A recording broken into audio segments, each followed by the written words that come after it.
Hey, it is KL310, or on Ogame known as Galactic Destroyer. I'm going to be doing a quick tutorial about three things. One's going to be what skills start off if you choose to play this game. Two, resource and saving techniques. And three, resource building techniques. Because, frankly, I've gone all over the internet, and I can't find a single decent strategy guide. One, someone doesn't know what the fuck they're talking about. Or two, it's outdated, useless information. So, might as well figure, there's bound to be a few of you guys that are going to be playing this game, so might as well try to help you out. Alright, so, first off, this might sound completely ridiculous and obvious, but of course the first thing you're going to build is going to be your metal, your crystal mine, your iridium, and your solar plant. Really, you're only going to really, this is just a quick thing, once you get further in the game, don't even really bother building your other iridium synthesizers on other planets super high, because as you see, even at 100 production an hour, I still have 20,000, and I have this one pretty high because it's going to be the main planet that sends out fleets. By the way, the dens, complete waste of time. I did this when I was a noob. I don't even know why I haven't teared them down yet. It's just going to give me a very small amount of resources when I do. Whatever. We all make mistakes.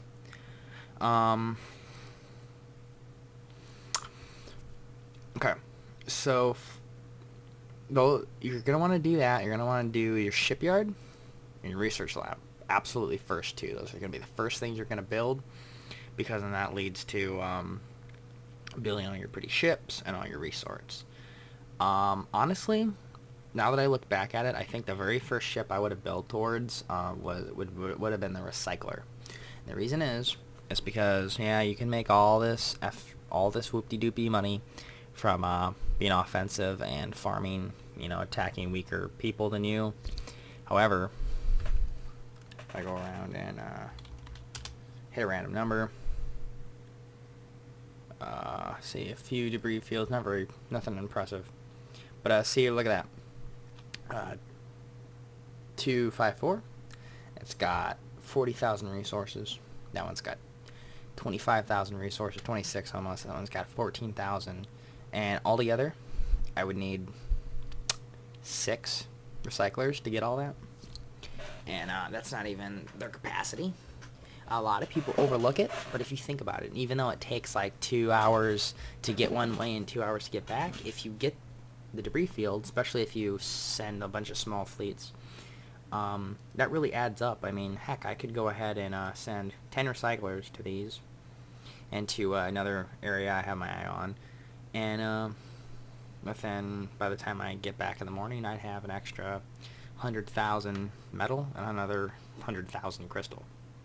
I mean, it's just really good way to make resources. I made the mistake of trying to attack somebody that I thought was a lot weaker than they were, and I pay for it with a pretty hefty debris field. Kind of works out in my favor, though, because I was trying to find a way to get plasma technology to level 7, so this will work out. I also recommend the very first thing you build after is not necessarily ships, but once you start getting a supply of resources, you're going to want to protect them. I have 200 rocket launchers. I should have more. I should have more light lasers. I should have more of everything. But a steady amount would probably be about 50 Gauss cannons, get at least 5 or 10 plasma turrets, and this is low level. Heavy lasers, you can kind of forget about them, because as long as you have the big 2, that would just work as mortar, and that's the whole point of spending all of this resources on getting like hundreds of these, because the way it happens is if someone sends ballistic missile, I can't defend it. Pretty much screwed.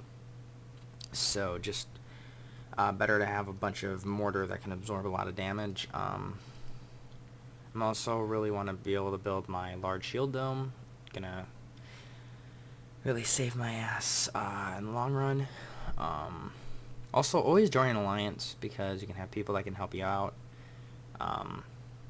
My alliance is pretty cool. There's a lot of cool guys. There's a few I'm not fond of. And the problem is they're up on the ladder. Oh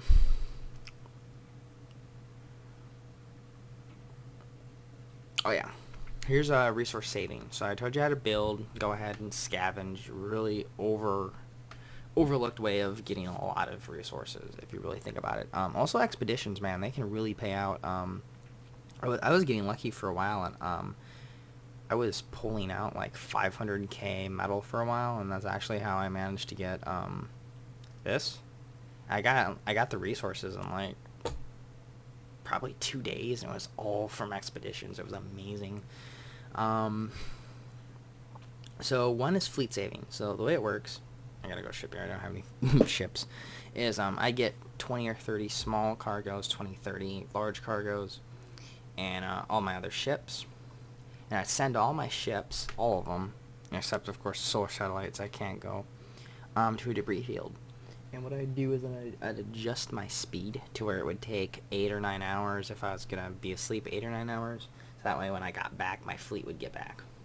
So that way someone can't destroy me and get a crap load of resources from me by debris fields. Then another way is go to research and facilities. So you know how that takes this much, this would take this much, this would take a lot that I don't have, I can't even train it. But the way it goes is I would improve, I hit the improve button, and then I would go to something else expensive and hit research. And see how all these would take a whole lot of hours to complete? Well, the way it works is when I would get back, I would cancel it, which there's a little X that allows me to cancel. I can show you in shipyard. Oh no, I can't actually. It won't let me cancel ships. Oh, go figure. You cancel it and you get all your resources back. Same as tearing down, except you don't get all your resources back when you tear down. It's a really good way to save a bunch of resources that I have to send on fleet. I really think, other than the basic stuff, I can show you guys how to get easy dark matter. How to do proper expeditions, because there's a right and wrong way to do it. When it comes to defensive and expeditions, that's where I actually have know-how. When it comes to attacking people, I'm pretty noob, but whatever, we all have our strengths. So get back to me, guys, and give me any questions or anything you guys would like to see on top of the next tutorial or gameplay, and I'd be more than happy to help you. Alright, laters.